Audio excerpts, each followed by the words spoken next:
হরে কৃষ্ণ। প্রিয় দর্শক, একবার অর্জুন ভগবান শ্রীকৃষ্ণকে বললেন, হে দেব, অগ্রহায়ণের পুণ্য প্রদায়নী কৃষ্ণপক্ষের একাদশীকে কেন উৎপন্ন একাদশী বলা হয় এবং কী জন্যই বা এই একাদশী পরম পবিত্র ও দেবতাদের প্রিয়, তা দয়া করে আপনি আমাকে বলুন। তখন ভগবান শ্রীকৃষ্ণ বললেন, প্রিয় সখা, পূর্বে সত্যযুগে মূর নামে এক দানব ছিল। অদ্ভুত আকৃতি বিশিষ্ট সেই দানবের স্বভাব ছিল অত্যন্ত গোপন। সে দেবতাদেরও ভয় দেখাতো। যুদ্ধে দেবতাদেরকে, এমনকি স্বর্গরাজ্যের ইন্দ্রকে পর্যন্ত পরাজিত করে স্বর্গ থেকে বিতাড়িত করেছিল। এইভাবে দেবতারা পৃথিবীতে বিচরণ করতে বাধ্য হয়েছিল। তখন দেবতারা মহাদেবের কাছে গিয়ে নিজেদের সমস্ত দুঃখ সবিস্তারে জানালেন। শুনে মহাদেব বললেন, হে দেবরাজ, যেখানে শরণাগত বৎসল জগন্নাথ গরুধ্বজ বিরাজ করছেন, তোমরা সেখানে যাও। তিনি আশ্রিতদের পরিত্রাণকারী, তিনি নিশ্চয়ই তোমাদের মঙ্গল বিধান করবেন। দেবাদিদেবের কথা মতো দেবরাজ ইন্দ্র দেবতাদের নিয়ে ক্ষীরসাগরে তীরে গমন করলেন। জলে শায়িত শ্রী বিষ্ণুকে দর্শন করে দেবতারা হাতজোড় করে তার স্তব করতে লাগলেন।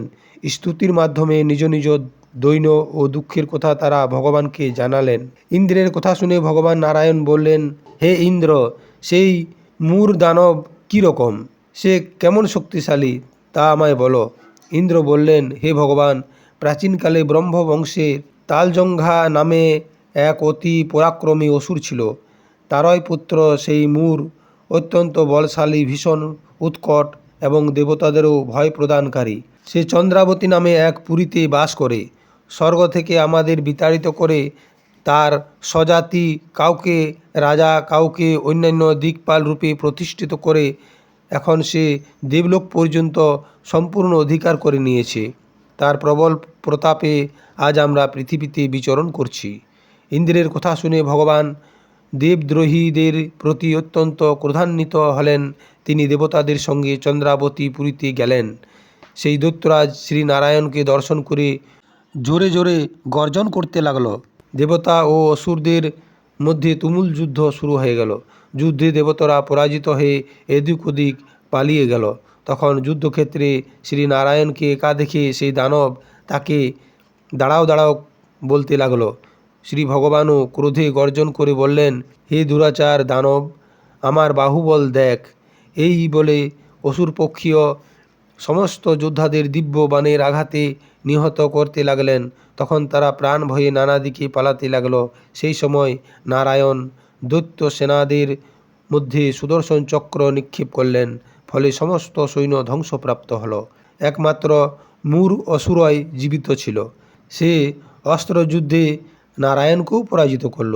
তখন নারায়ণ দৈত্যের সাথে বাহুযুদ্ধে লিপ্ত হলেন। এইভাবে দেবতাদের হিসাবে 1000 বছর যুদ্ধ করেও ভগবান তাকে পরাজিত করতে পারলেন না। তখন শ্রীহরি বিশেষ চিন্তান্বিত হয়ে বদরিকা আশ্রমে গমন করলেন। সেখানে সিংহাবতী নামে একটি গুহা ছিল। সেই গুহাটি এক দ্বার বিশিষ্ট এবং 12 যোজন অর্থাৎ 86 মাইল বিস্তৃত। ভগবান বিষ্ণু সেই গুহার মধ্যে শয়ন করলেন। সেই দৈত্যও তার পিছনে পিছনে ধাবিত হয়ে গুহার ভিতরে প্রবেশ করল। সে বিষ্ণুকে নিদ্রিত বুঝতে পারল। অত্যন্ত আনন্দিত হয়ে ভাবতে লাগলো, আমার সাথে যুদ্ধে পরাজিত হয়ে বিষ্ণু এখানে গোপনে শুয়ে আছে, আমি এখন তাকে অবশ্যই বধ করব।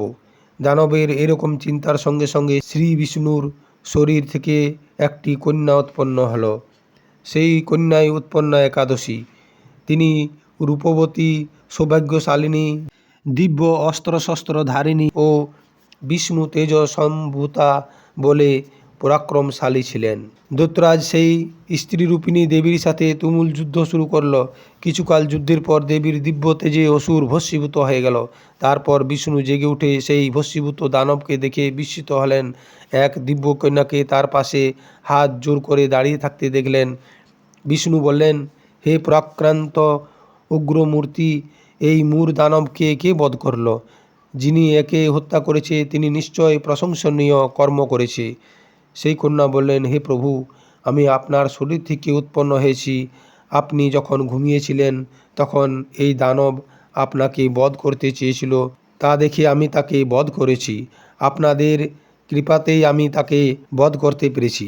এ কথা শুনে ভগবান বললেন, আমার পরাশক্তি, তুমি একাদশীতে উৎপন্ন হয়েছ, তাই তোমার নাম হবে একাদশী। আমি এই ত্রিলোকে দেবতা এবং ঋষিদের অনেক বর প্রদান করেছি। হে ভদ্রে, তুমিও তোমার মনের মতো বর প্রার্থনা করো, আমি তোমাকে তা প্রদান করব। একাদশী বললেন, হে দেবেশ, ত্রিভুবনের সর্বত্র আপনার কৃপায় সর্ববিঘ্ন নাশিনী ও সর্বদায়িনী রূপে যেন পরম পূজ্য হতে পারি, এই বিধান করুন। আপনার প্রতি ভক্তিবশত যারা শ্রদ্ধা সহকারে আমার ব্রত উপবাস করবে, তাদের সর্বসিদ্ধি লাভ হবে, এই বর প্রদান করুন। তখন ভগবান বিষ্ণু বললেন, হে কল্যাণী, তাই হোক। উৎপন্না নামে প্রসিদ্ধ তোমার ব্রত পালনকারী সমস্ত ইচ্ছা পূর্ণ হবে। তুমি তাদের সকল মনোবাসনা পূর্ণ করবে, এতে কোনো সন্দেহ নেই। তোমাকে আমার শক্তি বলে মনে করি, তাই তোমার ব্রত পালনকারী সকলেই আমারই পূজা করবে। এর ফলে তারা মুক্তি লাভ করবে। তুমি হরিপ্রিয়া নামে জগতে বিখ্যাত হবে। তুমি ব্রত পালনকারীর শত্রু বিনাশ, পরম গতি দান এবং সর্বসিদ্ধি প্রদান করতে সমর্থ হবে। ভগবান বিষ্ণু এইভাবে উৎপন্না একাদশীকে বর দান করে অন্তর্হিত হলেন। সমস্ত ব্রতকারী দিবারাত্রি ভক্তিপরায়ণ হয়ে এই উৎপন্না একাদশীর উৎপত্তির কথা শ্রবণ কীর্তন করলে শ্রীহরির আশীর্বাদ লাভে ধন্য হবেন। এবছর এই একাদশীর ব্রত সংকল্প 10 অগ্রহায়ণ 26 নভেম্বর মঙ্গলবার, ব্রত উপবাস 11 অগ্রহায়ণ 27 নভেম্বর বুধবার, ব্রত পারণ 12 অগ্রহায়ণ 28 নভেম্বর বৃহস্পতিবার। পারণের সময় ভোর 5টা 59 থেকে সকাল 6টা 26 মধ্যে। প্রিয় দর্শক, আপনি যদি আমার চ্যানেলে নতুন হয়ে থাকেন, লাইক, কমেন্ট ও সাবস্ক্রাইব করতে ভুলবেন না। ধন্যবাদ।